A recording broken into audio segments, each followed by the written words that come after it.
Chose pour aujourd'hui, dernier théorème, c'est le théorème, très très important, c'est le théorème d'Abel. Alors, le théorème d'Abel dit quoi? Si f et g, alors ça sert pour le produit, pour montrer qu'un produit de deux fonctions est converge. Alors, si f et g, deux fonctions de AP dans R, localement intégrables toujours, alors la condition c'est quoi? Si f est une fonction décroissante et f est positif.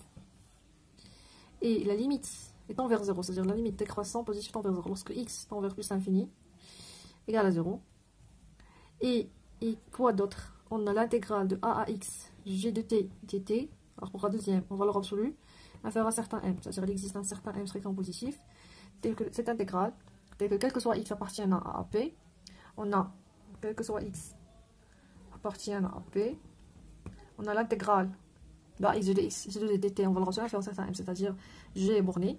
Alors, on peut conclure que l'intégrale sur a et p de f croix g de x t de x est converge.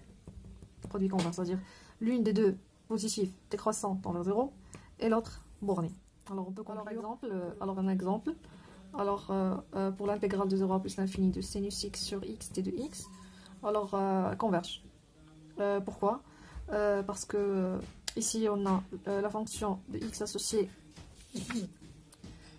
à 1 sur x, il est positif, décroissante, tend vers 0, lorsqu'il tend vers plus l'infini, et l'intégrale de a à x de sinus de 0 à x de sinus t dt en valeur absolue, c'est inférieur ou égal à 2. C'est facile parce que la primitive de sinus de t c'est moins cosinus de t. Alors c'est la valeur absolue de moins cosinus de t de 0 moins plus, avec le plus c'est moins avec moins c'est plus cosinus x. En valeur absolue c'est tous les deux inférieurs à 1 plus 1 parce que cosinus x est majoré par 1, alors c'est inférieur à 2.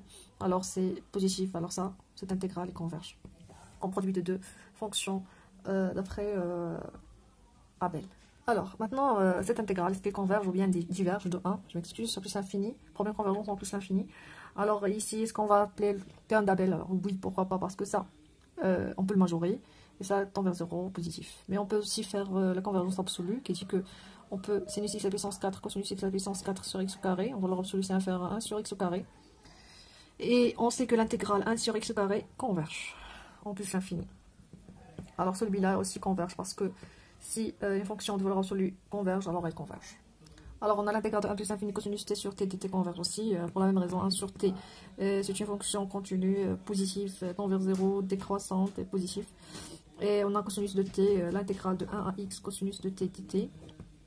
C'est, lorsque la primitive c'est sinus de t entre 1 et x, alors c'est la valeur absolue de sinus de x moins sinus de 1, alors c'est inférieur ou égal à 2. Tous les deux. Alors, c'est ça, le théorème d'Abel, c'est très important et facile. Alors, je vous souhaite bon courage. Merci pour tout le monde. Alors, déjà, on a vu les critères, on a vu les intégrales généralisées. Alors, c'est fini. Maintenant, on va essayer de faire que les exercices.